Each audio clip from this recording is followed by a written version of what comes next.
नमस्ते दोस्तों, उम्मीद करती हूँ आप सभी सहपरिवार कुशल मंगल होंगे।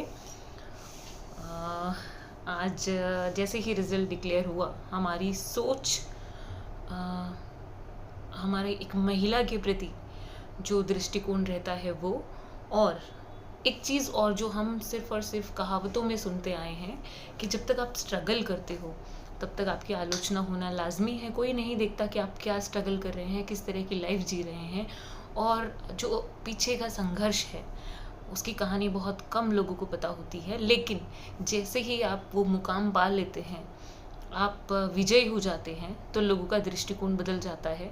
हाँ, बिल्कुल, मैं एग्जैक्टली बात कर रही हूँ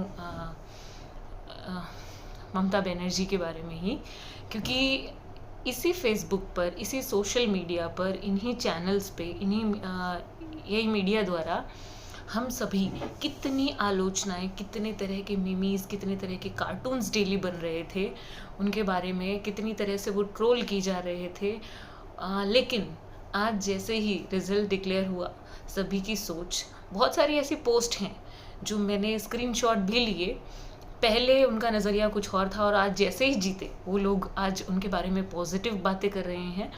तो ये चीज़ हमें सच में बहुत कुछ सिखाती है कि लोगों के बारे में हमारा जो स्ट्रगल है उसे आप कंटिन्यू करते रहिए। ये बेफिक्र हो जाइए कि लोग क्या सोच रहे हैं, लोग क्या कह रहे हैं, क्योंकि यही वो लोग हैं जो आपको आगे बढ़ने नहीं देंगे। अगर आप गलती से आगे बढ़ जाते हैं तो यही लोग कहीं ना कहीं अपने आप को उस चीज़ का जिम्मेदार मानेंगे कि नहीं, हमने तो ये किया था। हाँ, अच्छाई का श्रेय सभी लेना चाहते हैं आज, लेकिन तकलीफ़ों में कोई खड़े रहना नहीं चाहता।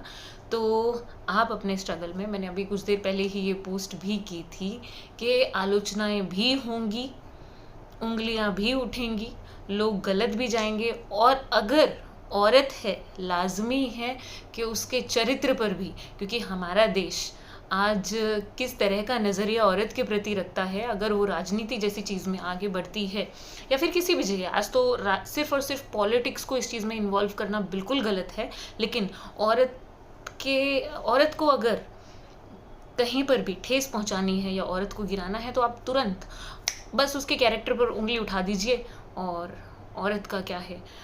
तो ये एक मानसिकता जो आज हमारे समाज की है कि तुरंत कुछ भी ना मिले तो औरत के चरित्र पर चले जाइए, औरत को किसी तरह से भी आप ट्रोल कर लीजिए, लेकिन सत्य है वो सत्य ही रहेगा। आप कितने भी इल्ज़ाम लगाइए, कितनी भी उंगलियां उठाइए, ज़रूरी है कि आप अपनी सोच बदलें, क्योंकि जो आप देख रहे हैं, जो सुन रहे हैं, क्योंकि इन्हीं नतीजों से पहले हम बहुत कुछ सुन रहे थे, बहुत कुछ सोच रहे थे, एक अलग नज़रिया, एक अलग दृष्टिकोण था हमारा। लेकिन आज वही नज़रिया, वही उंगलियां, सब कुछ, सारी चीज़ें बदल गई हैं। तो इन्हीं सभी चीज़ों के साथ में अपने जीवन में ये भूल जाइए लोग क्या कहेंगे। मैं अपनी प्रोफेशनल लाइफ के बारे में तो आप सभी वाकिफ़ हैं, क्योंकि सोशल मीडिया पर हम सभी एक दूसरे से जुड़े हुए हैं। लेकिन पर्सनल लाइफ में कितनी प्रॉब्लम्स और कितने इश्यूज़ हमारे साथ में होते हैं, लोग आपको नहीं जानते हैं। यकीन मानिए, जो सोशल मीडिया पर आप लाइफ जी रहे हैं उससे आपका निजी जीवन बिल्कुल अलग है। अगर मैं अपनी बात करूँ तो आप सिर्फ और सिर्फ अपने ऊपर भरोसा रखिए। ये दुनिया है साहब, बदलती रहती है वक्त के साथ में। तो ममता बनर्जी को एक बार फिर से एक औरत की तरफ से तहे दिल से शुभकामनाएं, और सभी औरतों को और सभी भाइयों की, बहनों को, सभी भाइयों की वाइफ्स को, उनके घर में जितनी भी महिलाएं हैं उन सभी को मेरी तरफ से बधाई, क्योंकि वहाँ पर बात सिर्फ और सिर्फ राजनीति की नहीं थी, बात एक औरत की थी। तो लाजमी है एक औरत के लिए आज मैं ये शब्द कहूँ, और जो ये समाज का दृष्टिकोण है उसके लिए भी कुछ शब्द कहती। तो इन्हीं सभी चीज़ों के साथ में धन्यवाद।